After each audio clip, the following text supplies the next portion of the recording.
Bismillah, assalamualaikum, selamat siang warga Malang, Jawa Timur. Semoga dalam keadaan yang bahagia ya, sehat selalu, murah rezeki, dan dimudahkan dalam segala urusan. Sebuah kisah yang akan saya bacakan di Fakta Sejarah channel YouTube tentang Nadia. Di hari pernikahannya yang sakral, sang ayah berpesan kepada Nadia untuk menggunakan tusuk konde yang kata ayahnya itu peninggalan dari mendiang ibunya.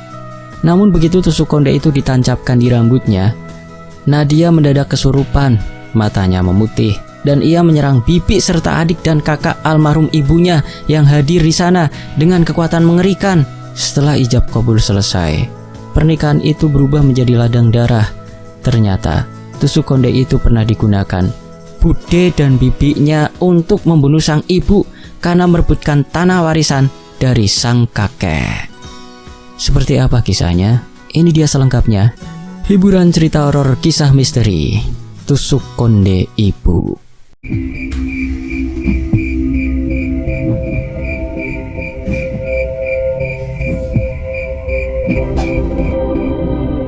Langit senja menggantung muram di atas rumah tua milik keluarga Nadia.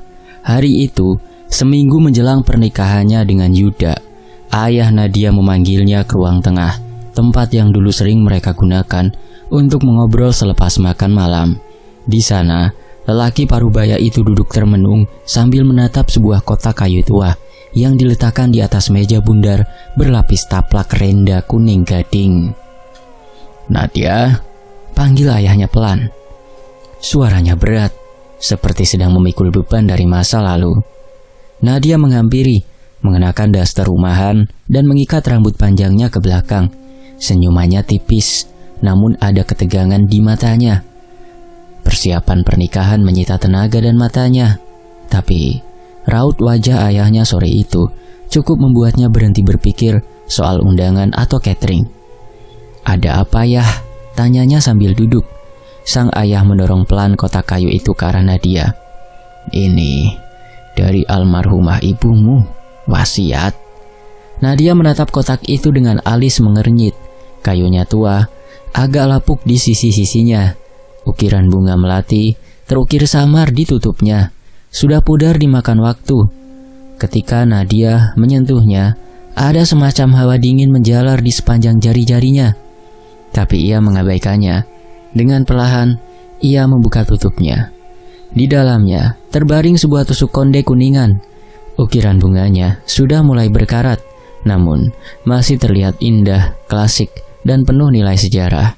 Ada sesuatu yang membuat tusuk konde itu terasa berat, bukan secara fisik, melainkan seperti membawa cerita yang tidak pernah selesai. "Itu milik ibumu. Dia meminta aku menyimpannya dan memberikan padamu di hari pernikahanmu nanti." Nadia membelalakan mata. "Aku tidak pernah lihat ini sebelumnya." Sang ayah mengangguk pelan. "Karena selama ini ayah simpan baik-baik. Benda itu sangat penting bagi ibumu.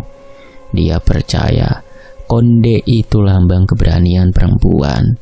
Dia selalu bilang perempuan yang memakainya akan dilindungi." Ada hening sejenak. Nadia masih menatap benda itu. Jari-jarinya menyentuh permukaan logam yang dingin. Ukiran bunganya halus, meski mulai menipis. Meski sempat ragu, Nadia bisa merasakan kedalaman makna di balik pusaka itu. "Kenapa baru sekarang ayah kasih?" tanyanya pelan. Sang ayah menghela nafas berat, menunduk. "Ayah hanya menunggu waktu yang tepat, dan sekarang waktunya sudah datang." Nadia tak ingin mendesak. Ia tahu ayahnya bukan tipe orang yang mudah bercerita tentang masa lalu. Kehilangan ibunya saat masih duduk di bangku SMA adalah luka besar yang tak pernah benar-benar sembuh. "Pakai di hari pernikahanmu nanti ya," ucap ayahnya lagi. "Anggap saja ibumu ikut hadir mendampingi." Nadia tersenyum kecil. Meski hatinya agak ciut, ada bagian dalam dirinya yang tersentuh. Ia mengangguk. "Baik ya, aku akan pakai konde ini nanti."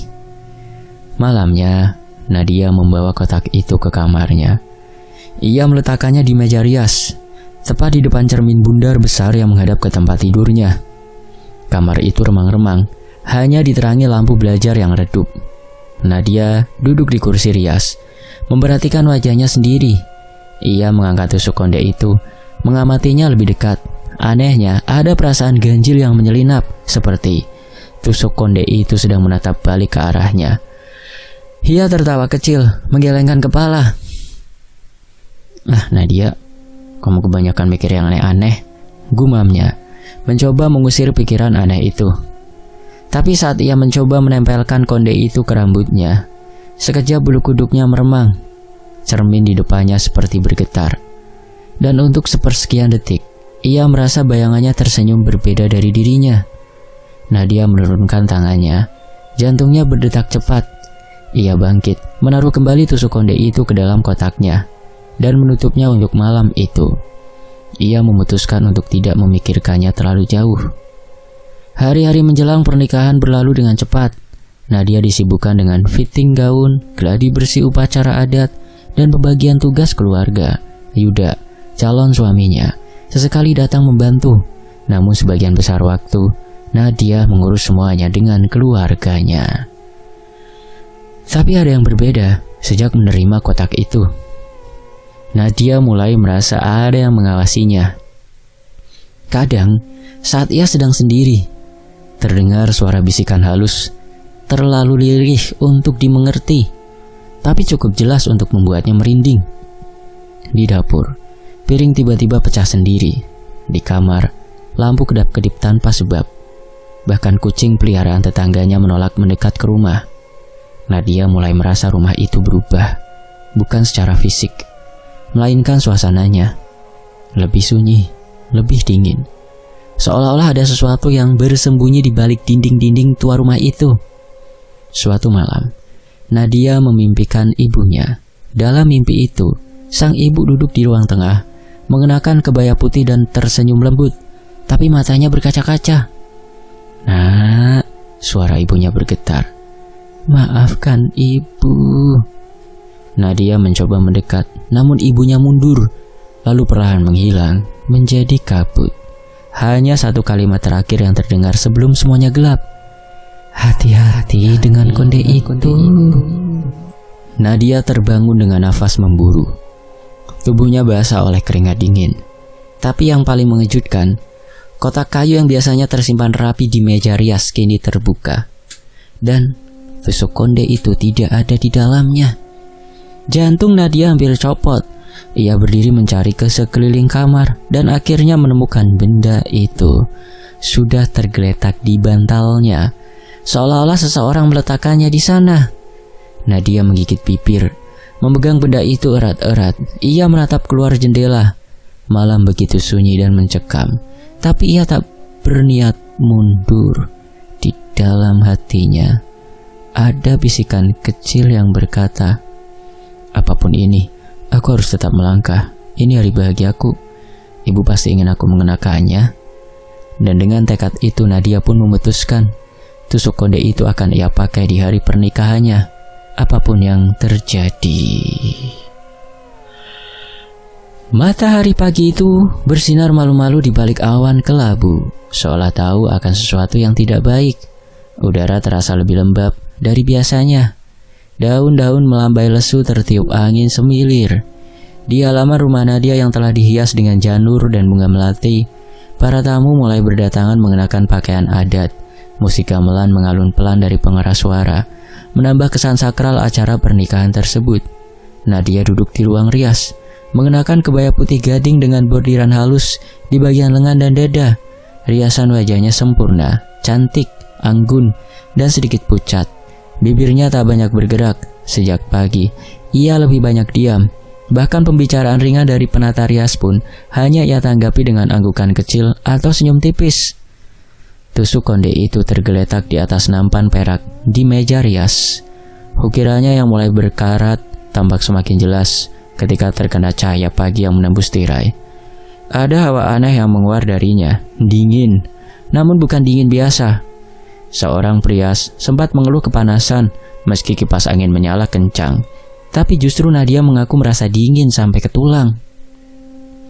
"Nadia, sudah siap?" Suara Yuda dari luar pintu terdengar hati-hati. Ia tak masuk, hanya berdiri di ambang pintu ditemani sang ayah. Nadia menoleh perlahan. Matanya menatap ke arah suara itu, lalu mengangguk. "Sebentar lagi," sahutnya lirih. Pria serambut mengambil tusuk konde itu dengan sedikit ragu. Tangannya sempat bergetar saat menyentuh logamnya. Tapi ia menggeleng, menepis perasaan tak enak yang muncul tiba-tiba. Dengan pelan dan penuh kehati-hatian, ia menyisipkan tusuk konde itu ke sanggul Nadia. Begitu konde itu menancap sempurna, waktu seolah berhenti. Detik berikutnya, Nadia membeku. Tubuhnya kaku, matanya terbuka lebar, menatap lurus ke depan. Perias dan beberapa orang di ruangan itu langsung panik. Nadia, kamu kenapa?" Namun tak ada jawaban. Tiba-tiba bibir Nadia merekah, tapi bukan untuk tersenyum. Ia tertawa, bukan tawa biasa. Tertawa itu terdengar berat, serak dan tak wajar keluar dari mulut seorang wanita. Ruangan mendadak sunyi. Semua yang mendengar merinding, bahkan salah satu perias menjatuhkan sisir dari tangannya. Tawa itu makin keras, menggema. Nadia berdiri, dan dalam sekejap tatapannya berubah. Manik matanya memutih, senyumnya menyeringai. Dari luar, keluarga mulai memanggil-manggil untuk mengantar pengantin keluar. Nadia melangkah sendiri, tanpa menunggu aba-aba. Langkahnya pelan, tapi mantap, seperti boneka yang digerakkan oleh kekuatan tak kasat mata. Saat Nadia tiba di pelaminan, suasana langsung berubah. Banyak tamu langsung berbisik-bisik, menyadari sesuatu aneh dari cara Nadia menatap mereka. Bahkan Yuda yang berdiri di samping penghulu mundur setapak dengan dahi mengernyit. "Nadia," ucap Yuda. Tapi Nadia tidak menoleh. Matanya menatap ke arah 3 orang perempuan paruh baya yang duduk di deretan depan. Pipinya. Ada Bik Nadia, Bibi Sundari, kakak tertua mendiang ibunya, lalu Sulastri dan Rini adik-adiknya. Ketiganya mengenakan kebaya seragam. Wajah mereka tampak tegang sejak awal acara. Tiba-tiba, Nadia meloncat dari pelaminan. Gerakannya cepat dan tak masuk akal. Ia mengeluarkan tusuk konde dari rambutnya dan dengan teriakan mengerikan mengayunkan ke arah mereka. "Modar gue!" Tusuk konde itu menghantam pundak Sulastri. Perempuan itu menjerit kesakitan, terhuyung ke belakang. Darah langsung muncrat, mengalir membasahi kain kebayanya. Tamu-tamu berhamburan, jeritan menggema di seluruh halaman rumah. Panik menyeruak. Yuda mencoba mengejar Nadia, tapi tubuh wanita itu seperti punya kekuatan lebih. Ia menepis siapapun yang mencoba mendekat. Sekali ayunan konde, seorang tamu pria terpental jatuh menabrak tiang pelaminan. "Modar gue!" teriak Nadia lagi. Suaranya bukan suaranya, lebih tua, lebih berat dan penuh amarah. Sundari mencoba melarikan diri, namun Nadia menyeretnya hingga terjatuh ke lantai. Tusuk konde itu menggores bahu Sundari, membuat kebaya kuningnya ternoda darah. Perempuan tua itu menangis sambil mengangkat kedua tangannya. Maaf Bayu, aku minta maaf." Nadia menunduk, menyeringai dengan mulut yang menyunggingkan senyum keji. Air mata mengalir dari mata Sundari, tapi Nadia tidak berhenti. Ia menunduk lebih dekat dan berbisik lirih. "Sekarang rasakan Sundari." Tusuk konde itu bergerak lagi, kali ini menghujam ke paha Sundari. Darah memercik ke lantai keramik putih. Semua orang berteriak. Rini sudah pingsan di tempat. Wajahnya membiru karena ketakutan. Para tamu lari berhamburan. Seorang tetua desa mencoba mendekat membawa air doa. Tapi begitu air itu disiramkan, Nadia hanya tertawa lebih keras dan mengibaskan tangan hingga lelaki tua itu terpental jatuh menimpa kursi. "Priak!" Yuda akhirnya berhasil meraih tangan Nadia dari belakang dan mencoba memeluknya. Namun Nadia menggigit lengannya. Ia menjerit, melepaskan pelukan. Mata Nadia menatapnya sekejap, bukan penuh cinta, tapi penuh kebencian, penuh dendam. Lalu ia kembali fokus pada ketiga perempuan itu. "Modar gue! Modar gue! Modar gue!" Teriakan itu terus diulang-ulang, menggema di seluruh halaman yang kini berubah jadi lautan panik dan jeritan. Tusuk konde itu, meski benda tua berkarat, menjadi senjata mematikan di tangan Nadia.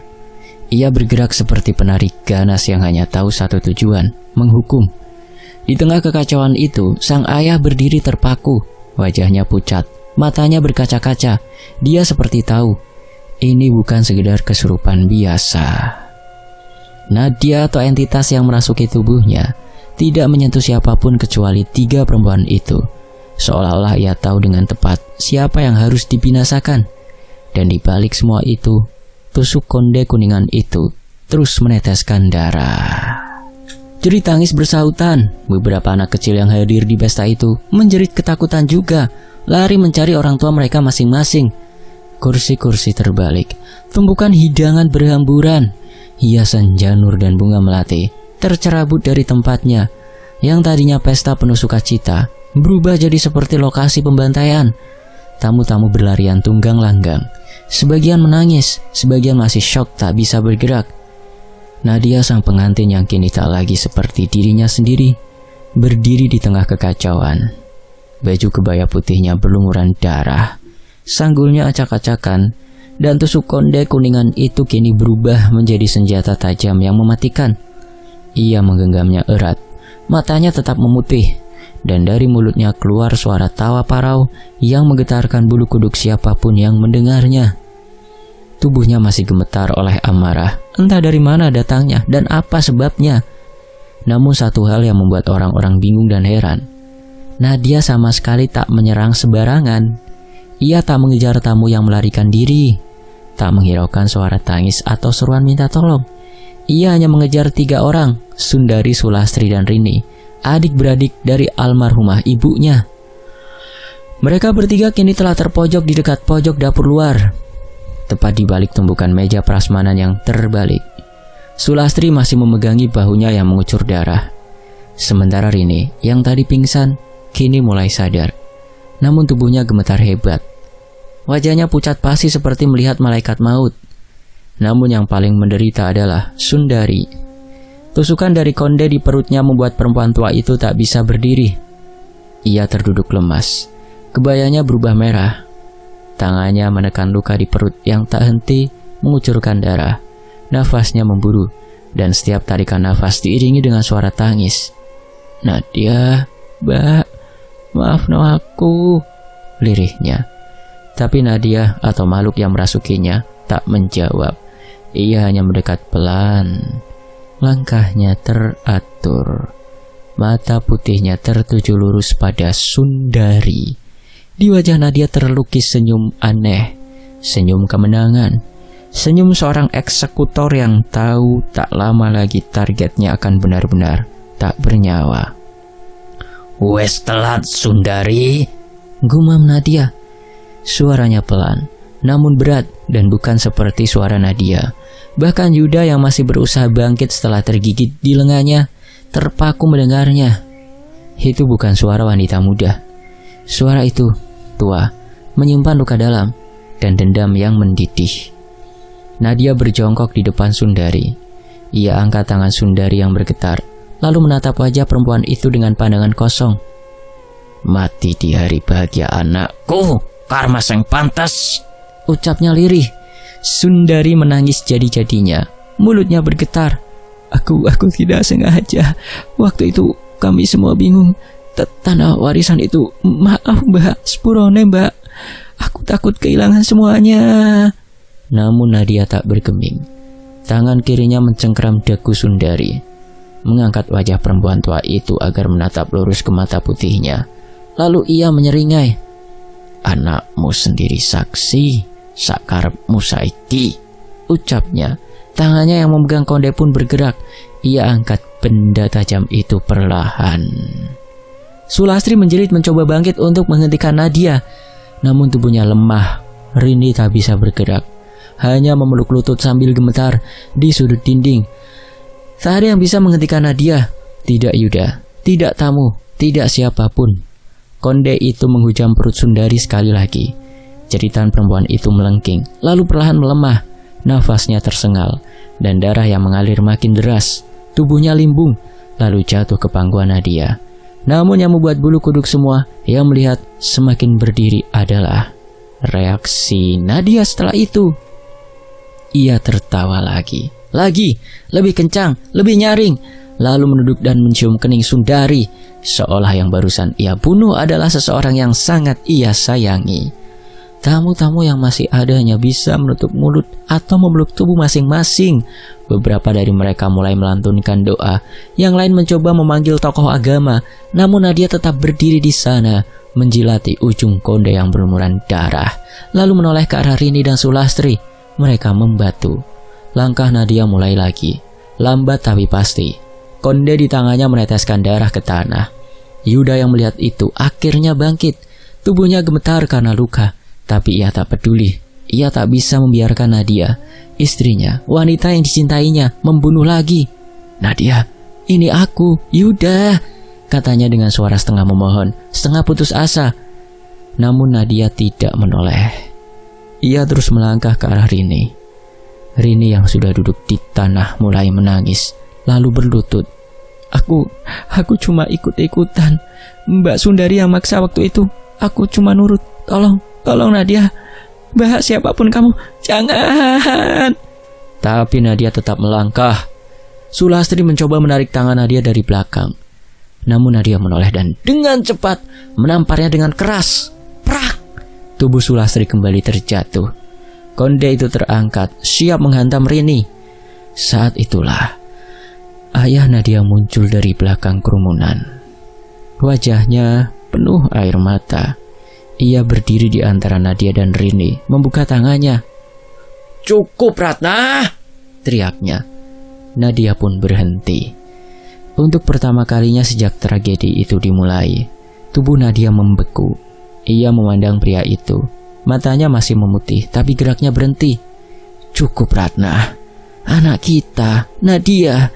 Jangan kau habisi dia juga. Sudah cukup." Pria itu menangis. Bahunya mengguncang. "Yang kau cari sudah kau dapat. Sudah, jangan rusak semuanya." Hening mendadak menyelimuti tempat itu. Bahkan suara tangis pun perlahan meredup. Nadia menunduk, bahunya gemetar, bukan karena menangis, tapi karena tubuhnya mulai melemas. Tusuk konde di tangannya terjatuh ke tanah dengan suara pelan. Tubuh Nadia oleng, lalu roboh ke tanah. Ia pingsan. Semua orang terdiam, hanya suara nafas tersengal dan gemetar yang masih tersisa dari sisa ketakutan di udara. Tangan Yuda gemetar saat ia mendekat dan memeluk tubuh Nadia yang tak sadarkan diri. Hari itu bukan hanya darah yang mengalir di pesta pernikahan, tapi dendam yang membusuk selama bertahun-tahun. Akhirnya tumpah di hari yang seharusnya menjadi hari paling bahagia dalam hidup seorang anak perempuan. Sementara itu, tubuh Nadia tergeletak tak bergerak. Wajahnya pucat, rambutnya tergerai acak-acakan, dan kebayanya yang putih kini berubah menjadi merah kecoklatan karena bercampur darah. Beberapa tamu mulai berani mendekat perlahan, tapi tetap menjaga jarak. Tak ada yang benar-benar yakin apakah wanita itu benar-benar tak sadar atau hanya menunggu waktu untuk kembali bangkit. Sundari telah meregang nyawa. Tubuhnya sudah ditutup kain oleh beberapa warga yang lebih tua. Sulastri dan Rini masih terduduk. Wajah mereka dipenuhi luka, tapi bukan luka fisik yang paling dalam. Mereka berdua tahu, ini bukan hanya kebetulan. Ini adalah pembalasan. Dosa yang mereka tanam bertahun-tahun lalu kini kembali, bukan dalam bentuk karma biasa, tapi sebagai arwah anak sulung keluarga. Ratna yang telah mereka kirim ke liang lahat dengan darah kebencian. Tak ada suara selain isak tangis dan bunyi bensin yang dituangkan ke ember. Dua laki-laki muda diperintah Rini untuk mengambil jerigen dari gudang belakang. Saat mereka kembali, langkah mereka berat, meskipun mereka bagian dari keluarga besar. Mereka tahu perintah ini bukan sesuatu yang bisa diterima akal sehat, tapi juga bukan sesuatu yang bisa ditolak. Mereka takut bukan hanya pada Nadia, tapi pada kutukan yang mungkin terus hidup jika tidak segera dihentikan. "Bakar dia," bisik Rini pelan. Sulastri meskipun tubuhnya masih sakit mengangguk lemah. Iya, arwah Ratna tidak bakal tenang kalau kita tidak selesaikan ini. Beberapa orang mencoba mencegah. Yuda yang sejak tadi berlutut di sisi Nadia langsung berdiri dan menghadang mereka. Jangan gila kalian, ini istriku, teriaknya. Rini menatap Yuda, matanya memerah. Kalau kamu tetap di sini, kamu ikut terbakar, kata Rini. Dia nggak sadar, bule. Dia nggak tahu apa-apa. Dia nggak tahu apa yang barusan terjadi. Yang tadi itu bukan Nadia, balas Yuda, matanya nyalang. Itu arwah. Kalian sendiri yang bilang. Sulastri menghampiri Yuda dengan langkah pincang. Justru karena itu, selama tubuh ini masih hidup, arwah itu akan terus mencari jalan keluar lewat dia. Kami tahu siapa yang kamu nikahi, tapi tubuh itu bukan milik Nadia lagi. Itu sudah menjadi wadah, kata Sulastri.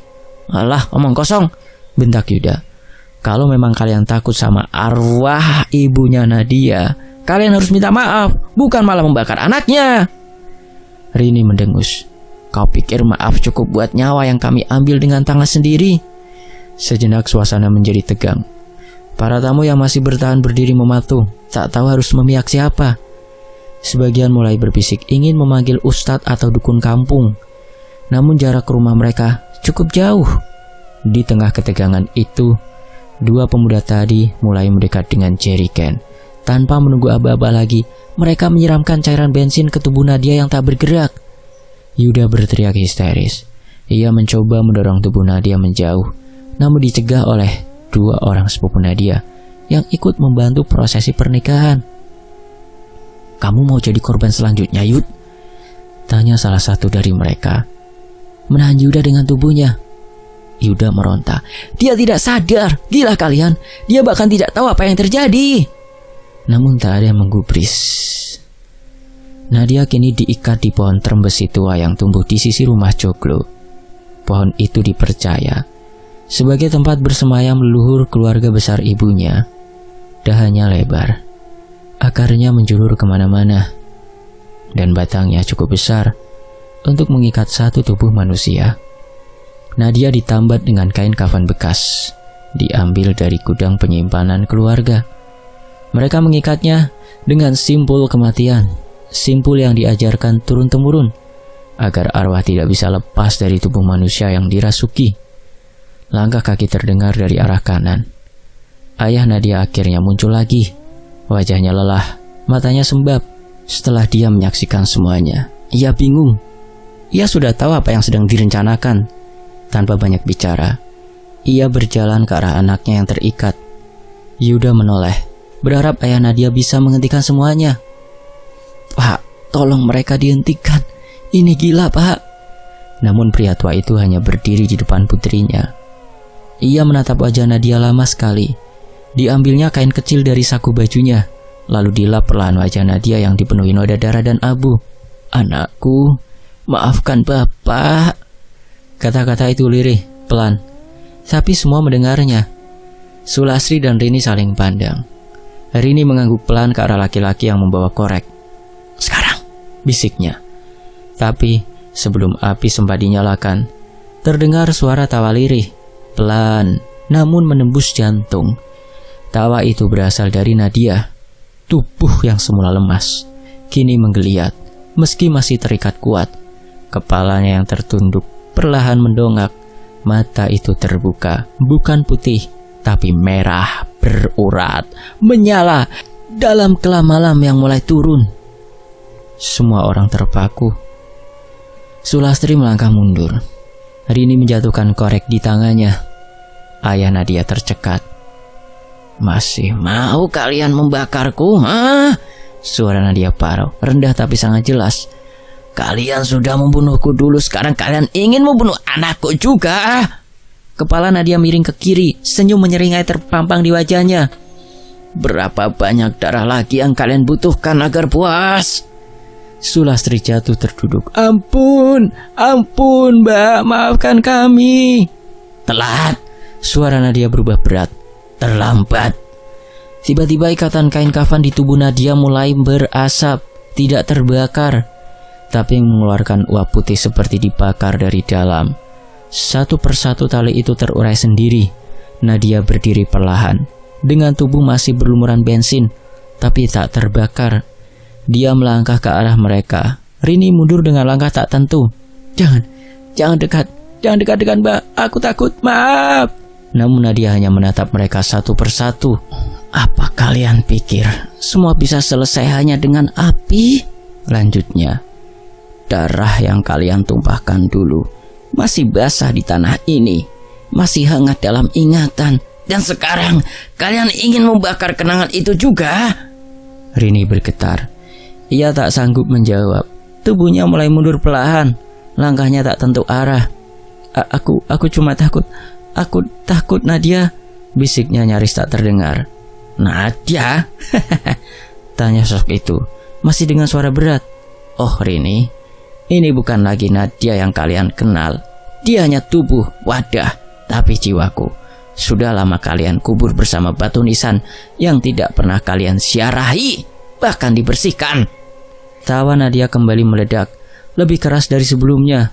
Yuda yang berdiri di sisi ayah Nadia hanya bisa menatap istrinya dengan mata berkaca-kaca.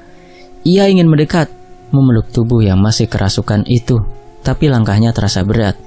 Nadia, lirih Yuda, kalau kau masih bisa mendengar, kalau kau masih ada di dalam sana, lawan ini, aku mohon. Untuk sesaat, mata Nadia melirik ke arah Yuda. Seketika, tawa itu berhenti. Nadia, panggil Yuda lagi. Kali ini lebih mantap. Ingat aku, ingat kita. Jangan biarkan arwah itu menguasaimu. Namun Nadia tidak menjawab. Ia hanya mengedarkan pandangannya ke sekeliling. Para tamu mulai menjauh, tapi mereka belum benar-benar pergi. Mereka menunggu, menanti. Apakah ini akan berakhir sebagai tanda tragedi atau penghakiman? Sulasri berlutut. Lututnya gemetar saat menapaki tanah. Ia menunduk, dan untuk pertama kalinya sejak pernikahan dimulai, air mata jatuh dari matanya. Ratna, bisiknya. Mbak Ratna, aku minta maaf. Nadia menoleh cepat ke arahnya. Senyumnya masih menggantung. Maaf? Ulangnya pelan. Maaf seperti apa? Seperti waktu kalian membentakku, menyebutku perusak keluarga, atau waktu kalian menyiram wajahku dengan air panas agar aku tak bisa datang ke rapat warisan? Sulasri terisak. Itu Sundari dan Rini yang lakukan. Menyalahkan saudari sendiri lagi? Tradisi keluarga ya? Nadia menjilat bibirnya yang pecah-pecah. Dulu aku diam, sekarang aku bicara. Rini menjatuhkan korek dari tangannya. Tangannya menutup mulut. Air mata mulai menetes di pipinya. Mbak Ratna, isaknya. Aku takut, maaf Mbak. Nadia memejam. Kepalanya menunduk perlahan. Untuk sesaat, semua mengira kesurupan itu mereda. Yuda memberi isyarat pada ayah Nadia, seolah hendak mendekati istrinya. Namun tiba-tiba, Nadia membuka mata dan menatap lurus ke arah Rini. Kalau takut, kenapa dulu tidak berhenti? Kenapa masih ikut menekan? Ikut menghasut? Kau yang mengikatkan selendang itu ke leherku malam itu kan? Rini tersentak, nafasnya tercekat. Aku cuma ikut perintah. Ya, potong Nadia. Seperti binatang piaraan, tak berpikir, hanya menggigit saat disuruh. Rini jatuh terduduk, tubuhnya lunglai. Tiba-tiba angin berembus kencang. Langit sore yang mulai gelap makin pekat. Daun-daun pohon terembesi bergoyang liar. Aroma bensin bercampur tanah basah memenuhi udara. Di bawah pohon itu, Nadia tertawa lagi. Tapi kali ini, tawanya perlahan berubah menjadi isak. Tawa dan tangis bercampur, seperti dua suara dari dua jiwa yang saling bertarung dalam tubuh yang sama. Yuda akhirnya memberanikan diri maju. Ia mendekati Nadia, meskipun tubuhnya masih diikat kuat. Ia berlutut, menatap mata istrinya yang berkaca-kaca, tapi tetap merah menyala. Nadia, kalau kau masih di sana, aku tahu kau bisa dengar aku lawan ini. Nadia, aku masih di sini. Aku mencintaimu. Tubuh Nadia gemetar. Pelan-pelan, senyum itu memudar. Matanya melirik Yuda. Ada kilatan kesadaran di sana. Namun belum sempat Nadia bicara, tubuhnya kembali tersentak. Kepalanya menunduk, lalu mendongak keras. Terdengar suara tulang lehernya berbunyi nyaring. Darah menetes dari hidungnya, kemudian hening. Benar-benar hening. Nadia tidak bergerak. Matanya tertutup. Nafasnya teratur. Yuda mendekat, menyentuh pipinya. Masih hangat, tapi ia tak bergerak lagi. Dia pingsan, ujar Yuda dengan suara parau. Semua terdiam, syok, kaget. Yuda masih berlutut di hadapan Nadia yang terkulai lemah. Wajah istrinya tenang, seolah tertidur. Nafasnya naik turun pelan. Tapi Yuda tahu itu bukan pertanda baik. Ia mengenal sorot mata itu. Sorot yang seolah bukan milik Nadia. Tadi ada sesuatu yang muncul sesaat, lalu tenggelam kembali, dan kini hanya ketenangan palsu yang tersisa. Aku harus mengikat Nadia lagi, gumam Yuda. Dengan sigap ia mencari tali yang tadi sempat dilepas sebagian oleh Sulastri dan Rini sebelum mereka berniat membakar Nadia. Jemarinya gemetar saat mengikat kedua pergelangan tangan istrinya, memastikan simbol kuat mengikat tubuh itu. Ia menarik nafas dalam-dalam, menatap mata Nadia untuk terakhir kalinya sebelum tubuh itu kembali menggeliat. Tiba-tiba, mata Nadia terbuka lebar, sorotnya hitam pekat. Tanpa peringatan, tubuh Nadia menghentak. Tali yang baru saja diikat Yuda bergoyang kencang, hampir terlepas. Suara geraman keluar dari mulutnya. Nadia meraung, menggeliat seperti seekor binatang buas yang dikurung. "Modar kowe, aku dong rampung!" teriaknya lantang. "Ya," kata itu lagi. Suara itu bukan Nadia. Yuda tersentak ke belakang. Ia terpleset dan jatuh di tanah. Lututnya menghantam akar pohon. Dari tempatnya terduduk, ia melihat Nadia, atau makhluk yang menguasai tubuh Nadia lagi, mencabut sisa tali dengan gerakan kasar, tak manusiawi. Jemarinya bergerak seperti cakar. Tali itu putus. Dia bebas lagi. "Nadia, tolong jangan Nadia!" teriak Yuda. Berdiri tergesa, tapi semuanya sudah terlambat. Nadia melompat ke arah Sulastri. Dengan satu hentakan, ia mencengkeram rambut perempuan itu dan menghantamkan kepala Sulastri ke batu nisan kecil di bawah pohon. Darah muncrat lagi. Sulastri mengerang, tapi tak sempat menjerit. Nadia menusukkan tusuk konde itu yang entah sejak kapan kembali ada di tangannya ke dada wanita itu. "Untuk yang kau lakukan malam itu, kau!" Tusukan pertama, kedua, ketiga. Tusuk konde itu menghujam seperti paku neraka. Sulastri ambruk, menyusul Sundari tak bergerak. Lalu Rini berikutnya berteriak histeris dan mencoba lari. Tapi Nadia berbalik dengan kepala miring. Matanya menatap lurus ke arah adik ibunya itu. Dengan kecepatan yang tak wajar, Nadia melesat. Kakinya menyeret ujung kebaya pengantin yang masih menempel di tubuhnya. "Tolong, maaf Mbak, jangan mendekat Mbak," jerit Rini. Melempar apapun yang bisa ia raih, piring, gelas, bahkan vas bunga. Tapi benda-benda itu seperti tak berarti. Nadia menghindar dengan lincah, lalu mencengkeram leher Rini dan membanting tubuh wanita itu ke tanah. "Aku belum selesai denganmu." Tusuk konde kembali terangkat. Yuda yang menyaksikan semua dari kejauhan berlari dengan sekuat tenaga. Ia tahu ia tak bisa menyelamatkan semuanya, tapi ia harus mencoba. Namun suara konde yang masuk ke tubuh Rini lebih cepat dari langkahnya. Rini menjerit. Darah mengucur dari perutnya. Nadia menusuk dan menusuk, hingga akhirnya jerit itu berubah menjadi suara serak, lalu senyap. Rini diam, tubuhnya lunglai. Yuda berhasil meraih tangan Nadia, menarik tubuh istrinya dengan kasar, dan membantingnya ke tanah. Nadia mengerang, atau makhluk di dalamnya mengerang. Tusuk konde terlepas dari genggamannya. "Nadia, sudah Nadia, sadar, ini aku Yuda!" teriak Yuda lagi, mengguncang tubuh istrinya yang berkali-kali kesurupan, kini terkapar dengan wajah kotor oleh darah dan tanah. Mata Nadia terbuka. Untuk sejenak, kilatan Nadia itu kembali, seperti Nadia yang sesungguhnya kembali muncul. "Yuda," bisiknya pelan, lemah.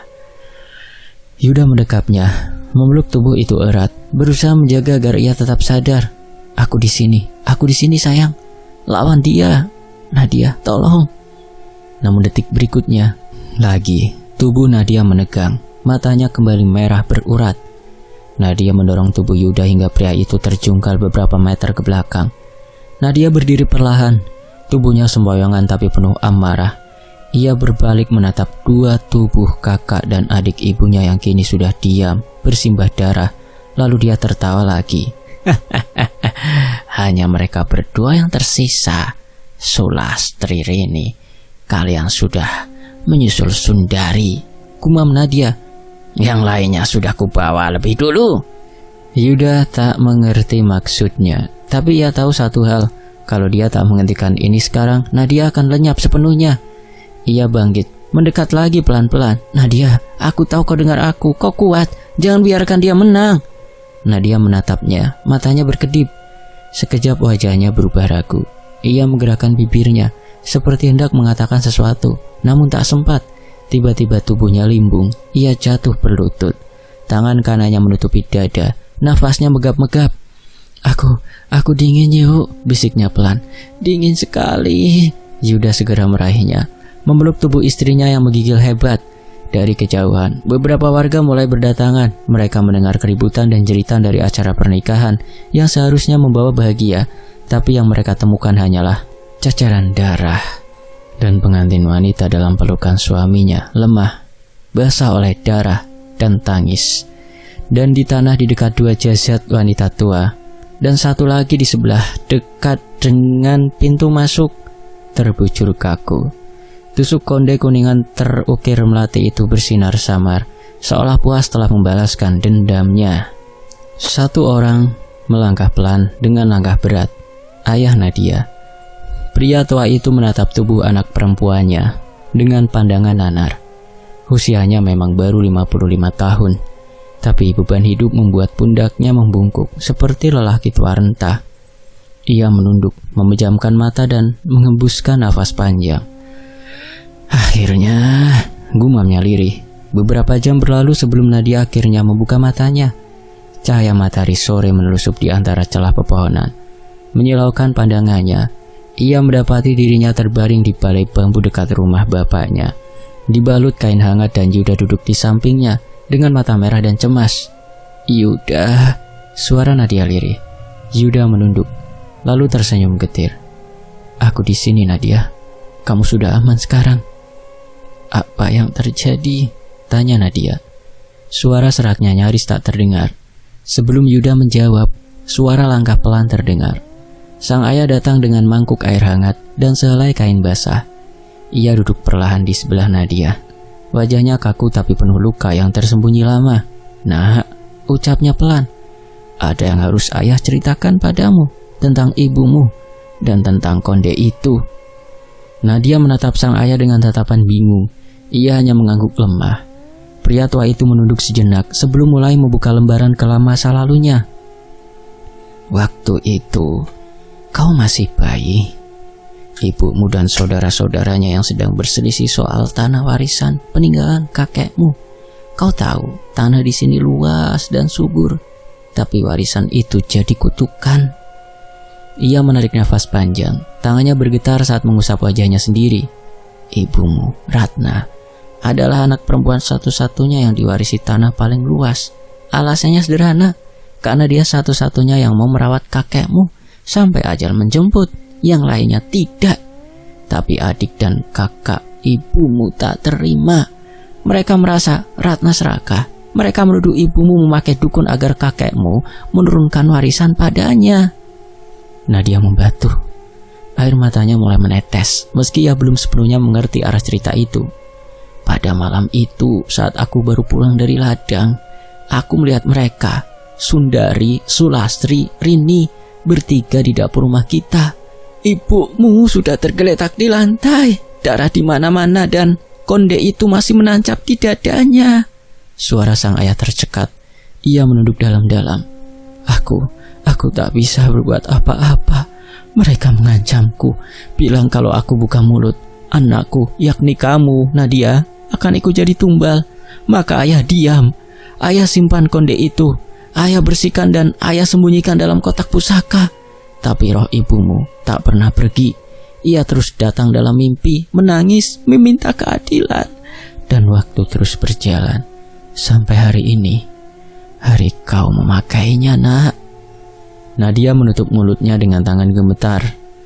Ia melihat kembali semua peristiwa itu dalam kepalanya. Satu persatu, jeritan, darah, tusukan, teriakan, "Modar gue!" Senyum pengis yang bukan miliknya dan rasa dingin yang menyelimuti jiwanya saat ia menghabisi mereka.